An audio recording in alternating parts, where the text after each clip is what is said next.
Oops, hub-centric ring para sa BYD, fit na fit for BLF wheels. Para saan nga ba to?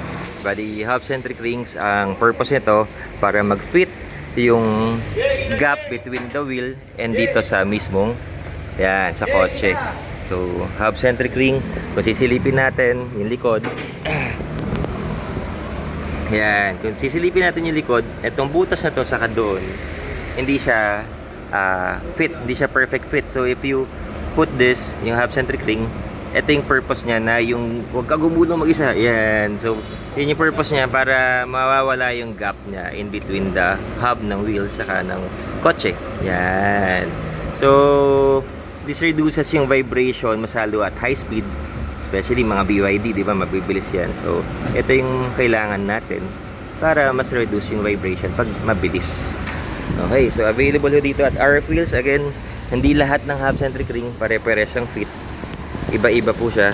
Ito, for this BYD, 64.1 yung hub size niya. And sa wheel, yan ang kinakabit natin. 73.1 naman. Yan.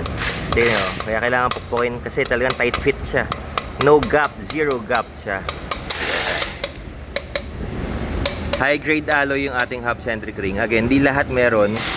Minsan order basis sa antayin. Kaya, just message us if interested kayo. Okay.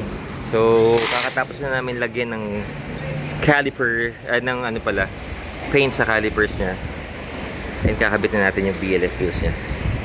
Okay, hub-centric ring available at RF Wheels for BYD Sea Lion. Okay. Banat.